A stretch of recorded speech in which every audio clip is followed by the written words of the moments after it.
Hello everyone, myself Ramvilas Meena, Assistant Professor Chemistry from Government College Kota.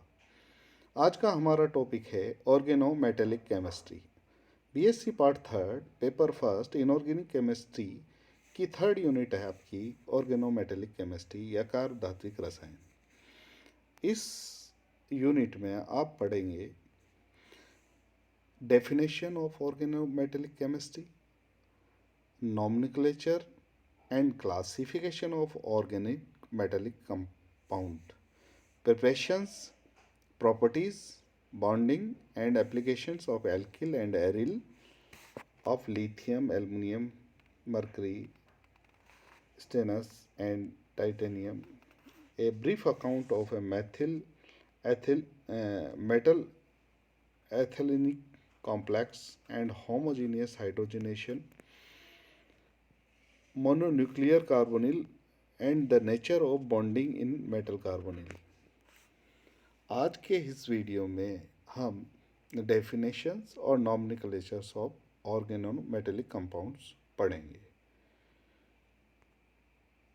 कार्बधात्विक यौगिक, साधारण शब्दों में कार्बधात्विक यौगिक उन यौगिकों को कहा जाता है जिनमें कोई कार्बनिक समूह किसी धात्विक परमाणु के साथ जुड़ा हुआ हो, लेकिन ये सफिशिएंट नहीं है इसके डेफिनेशन के लिए। इसके लिए आप एग्जांपल ले सकते हैं। अगर हम टेट्राइथिल लेड की बात करें तो एक कार्बधात्विक यौगिक है, लेकिन C6H5O होल 4 Ti की बात करें तो कार्बधात्विक यौगिक नहीं है। कारण क्योंकि उसमें मेटल सीधा कार्बन एटम से नहीं जुड़ा हुआ। अर्थात दूसरे शब्दों में कार्बधात्विक यौगिक अगर डेफिनेशन में देखा जाए तो आप जनरल लें, chemical compound containing at least one chemical bond between a carbon atom of an organic molecule and a metal, including alkaline and alkaline earth and transition metal, are called कार्बधात्विक यौगिक या organometallic compound. Boron, silicon जैसे अधातु तत्व भी कार्बनिक यौगिकों के साथ ऐसे यौगिक बनाते हैं जिनमें विशिष्ट कार्बधात्विक यौगिकों जैसे गुण होते हैं। इनके अतिरिक्त धातु कार्बोनिल भी विशिष्ट कार्बधात्विक गुणों वाले होते हैं, जबकि कार्बोनिल समूह अथवा मोनोक्साइड को हम कार्बनिक समूह नहीं मानते। इस तरह से कार्बधात्विक कंपाउंड का एक विस्तृत अध्ययन है। तो अगर हम देखा जाए तो साधारण शब्दों में कुछ कह सकते हैं, कुछ विशिष्ट गुणों वाले ऐसे यौगिक जिनमें कार्बन परमाणु अपने से कम ऋण विद्युतीय या धन विद्युतीय हाइड्रोजन के अतिरिक्त तत्व के परमाणु के साथ सीधे जुड़े हुए हों, कार्बधात्विक यौगिक या ऑर्गेनोमेटेलिक कंपाउंड कहलाते हैं। अब आते हैं हम नॉमेनक्लेचर पे। जिस तरह से IUPAC में सिंपल साधारण नियमों का पालन करते हुए हम बाकी कार्बनिक यौगिकों का नामांकन करते हैं, उसी तरह कुछ साधारण नियमों का प्रयोग करते हुए हम कार्बधात्विक यौगिकों का भी नामांकन करते हैं। उसमें निम्न नियमों का पालन करते हैं। फर्स्ट है, कार्बधात्विक यौगिकों के नामांकन से पहले कार्बनिक समूह को लिखा जाता है और फिर धातु का। दोनों नामों को एक ही शब्द में लिखते हैं, दो में नहीं। ध्यान देने वाली बात है, कार्बधात्विक अर्थात कार्बन और धातु, जिसमें आप कार्बन वाले पार्ट को पहले लिखेंगे और धात्विक पार्ट को बाद में लिखेंगे। दोनों के मध्य कोई गैप नहीं होगा। आप एग्जाम्पल से इसे समझ सकते हैं। जैसे CH3Li, मैथिल लिथियम लिखेंगे आप। इसमें आप देखो मेटल है आपका लिथियम, वो बाद में लिखा जा रहा है, और कार्बन पार्ट है आपका मैथिल। तो मैथिल लिथियम, इन दोनों के बीच में कोई गैप नहीं दी गया है, मैथिल लिथियम। इसी तरह दूसरा एग्जाम्पल लेंगे हम, एथिल लिथियम, अर्थात यहाँ कार्बन पार्ट है आपका एथिल और धात्विक पार्ट है लिथियम। दोनों को साथ में मिलकर लिखेंगे, धात्विक पार्ट को बाद में लिखेंगे और कार्बन पार्ट को पहले लिखेंगे। तो फेनिल, यहाँ अच्छा C6H5Li है तो आपका हो गया फेनिल और बाद में है लिथियम, तो इसे बोला जाएगा फेनिल लिथियम। लिखते टाइम आप ध्यान रखें कि दोनों के मध्य कोई गैप नहीं होगा। अगर आप नॉमेनक्लेचर एग्ज़ाम में पूछा गया और फेनिल और लिथियम को अलग अलग लिख दिया तो हाफ मार्क्स का आपका क्वेश्चन गलत हो जाएगा। तो फेनिल लिथियम। इसी तरह सेकंड है आपका, यदि एक से अधिक समान एल्किल समूह हो तो नाम से पहले डाई, ट्राई, टेट्रा आदि पूर्व लग्न लिखते हैं। अर्थात एल्किल समूह समान एक से ज़्यादा हो तो जितनी उनकी संख्या है, अर्थात 2 है तो डाई लिखेंगे नाम से पूर्व, और 3 है तो ट्राई, 4 है तो टेट्रा। जैसे यहाँ आप C2H5 होल ट्वाइस है, मतलब 2 हैं और ये जिंक है। आप देखिए लिखते टाइम जिंक को बाद में लिख रहे हैं, कार्बन वाले पार्ट को आगे लिखेंगे जो कि आपका है एथिल, और जो दो संख्या में 2 हैं तो डाई, डाई को पहले लिखते हुए डाई एथिल जिंक, और एक साथ लिखेंगे इन सबको die ethyl zinc, die ethyl zinc. Next example देखिए आपको, ये है ट्राई एथिल एल्युमिनियम, अर्थात यहाँ एथिल की संख्या कितनी है, 3 है, और इसलिए आप लिखोगे ट्राई एथिल, चूँकि कार्बन पार्ट पहले लिखोगे और चूँकि नंबर ऑफ जितने हैं एल्किल समूह उसको पहले लिखोगे तो क्या लिखेंगे हम, ट्राई एथिल एल्युमिनियम, और सबको एक साथ लिखेंगे, बीच में कोई गैप नहीं होगा, ट्राई एथिल एल्युमिनियम। इसी तरह थर्ड है आपका, यदि एक से अधिक भिन्न भिन्न एल्किल या एरिल समूह हो तो उनके नामों को अंग्रेजी वर्णमाला की क्रम में लिखते हैं। जैसे C6H5, C2H5 और Mg है तो एथिल फेनिल मैग्नीशियम, तो आप लिखेंगे सबसे पहले कौन सा लिखेंगे, एथिल और फेनिल में से, क्योंकि एथिल का शुरुआत होती है ई से और फेनिल की होती है पी से। तो आप अंग्रेजी वर्णमाला के हिसाब से देखेंगे तो एथिल आपका पहले आएगा, जैसे डिक्शनरी में शब्दों का समूह में ए पहले आता, बी बाद में सी, और अगर उसमें फिर सेम दोनों ए से हैं तो नेक्स्ट सेकंड लेटर को देखते हैं। उसी तरह आप एथिल और फेनिल में से पहले एथिल लिखेंगे, फिर फेनिल लिखेंगे, फिर मैग्नीशियम लिखेंगे। अब यहाँ ध्यान देने वाली बात है, दोनों में कोई गैप नहीं देंगे आप, एथिल फेनिल मैग्नीशियम एक साथ लिखेंगे।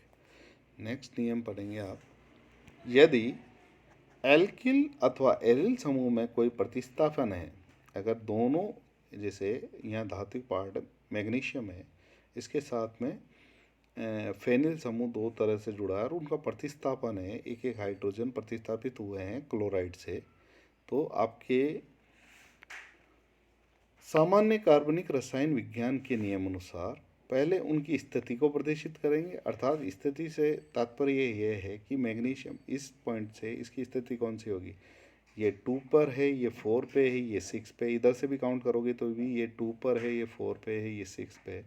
तो पहले फेनिल लिखने से पहले 2 4 6 क्लोरो लिखना पड़ेगा, 3 है तो tri chloro, 2 4 6 tri chloro phenyl लिखना पड़ेगा।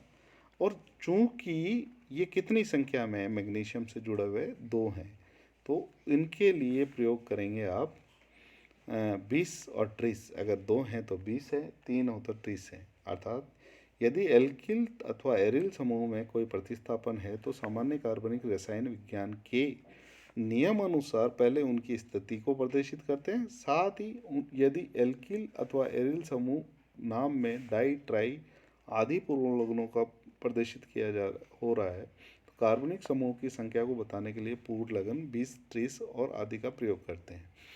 आप देखिए यहाँ धात्विक पार्ट से 2 कार्बनिक समूह जुड़े हुए हैं।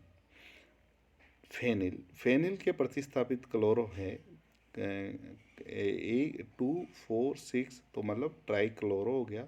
संख्या आपकी कितनी है, 2 है, 1 2, तो आप लिखेंगे इसे 20, मतलब 2 हैं, 2 4 6 ट्राई क्लोरो फेनिल मैग्नीशियम। बाकी का पार्ट आप एक ही शब्द में लिखेंगे 2 4 6 ट्राई क्लोरो मैग्नीशियम। और चूंकि इनकी कार्बनिक पार्ट की संख्या 2 है तो 20 2,4,6 ट्राइक्लोरोफेनिल मैग्नीशियम लिखा जाएगा। इसी तरह फिफ्थ है आपका ऐसे यौगिक जिनमें धातु परमाणु के साथ कार्बनिक व अकार्बनिक दोनों प्रकार के समूह जुड़े हुए हैं वो तो मिश्र कार्बोधात्विक यौगिक मिक्स्ड ऑर्गेनोमेटेलिक कंपाउंड कहलाते हैं। इनका नामकरण करते समय पहले कार्बनिक समूह, फिर धातु और अंत में अकार्बनिक समूह का नाम लिखते हैं। कार्बनिक समूह व धातु का नाम एक ही शब्द में लिखते हैं और अकार्बनिक समूह का नाम दूसरे शब्द में लिखते हैं। फॉर एग्जाम्पल देखें आप C2H5MgBr। अब इसमें कार्बनिक भी आ गया आपका एथिल समूह, धात्विक पार्ट मैग्नीशियम और अकार्बनिक समूह ब्रोमाइड। तो आपका जो ये आगे का पार्ट है कार्बनिक और धात्विक ये एक साथ लिखा जाएगा और अकार्बनिक आपको दूसरे गैप देके दूसरे शब्द में लिखा जाएगा। तो ये ध्यान दें, अगर अकार्बनिक आया तो आप दोनों के बीच में स्पेस देंगे, अन्यथा न दें। और लिखते टाइम वही है, कार्बनिक और धात्विक पार्ट एक साथ लिखा जाएगा। जैसे इसका लिखेंगे एथिल मैग्नीशियम और ब्रोमाइड। जिस तरह से आयन लिखते हैं हम ऋणायन को, वैसे लिखेंगे Br को ब्रोमाइड स्पेस देके एथिल मैग्नीशियम ब्रोमाइड। इसी तरह सेकंड है आपके CH3 का होल ट्वाइस SnCl2।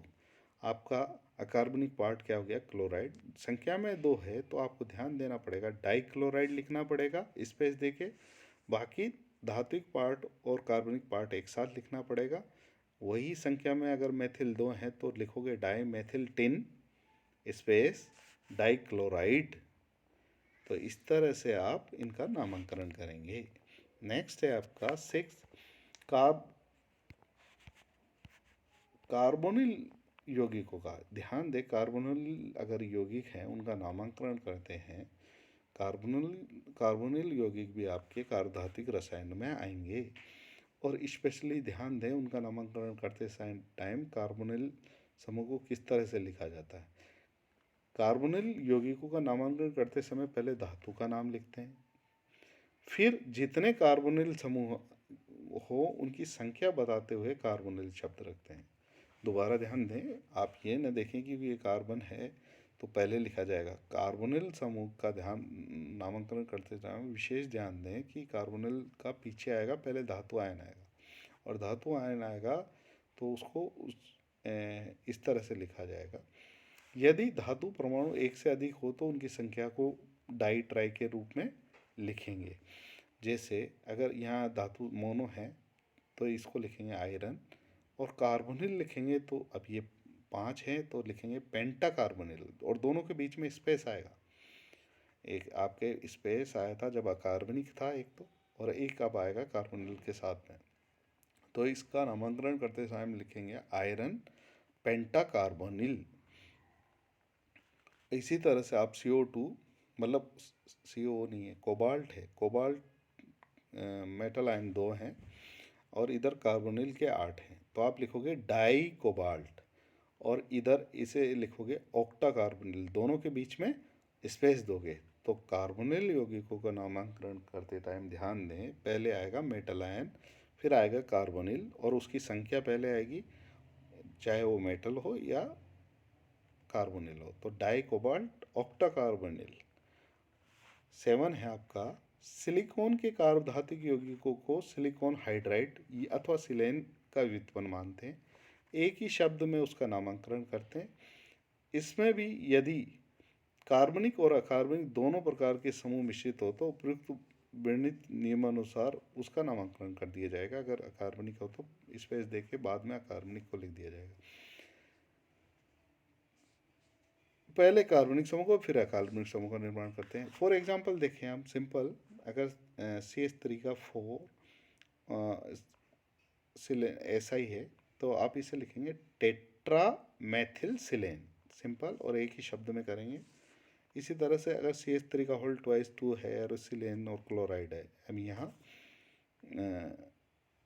आप देखिए अकार्बनिक भी इसके साथ आया है तो अकार्बनिक समूह का नामकरण पहले और फिर पहले कार्बनिक फिर अकार्बनिक को लिखें। तो जैसे देखो डाई मैथिल और डाई क्लोरो, सिलेन, एक ही शब्द में लिखें। सिलिकॉन के विषय में ध्यान रखें आप, डाई मेथिल डाइक्लोरोसिलेन। इस तरह से आप कार्बधातुक यौगिकों का नामांकन कर सकते हैं। आज के वीडियो में इतना ही। धन्यवाद।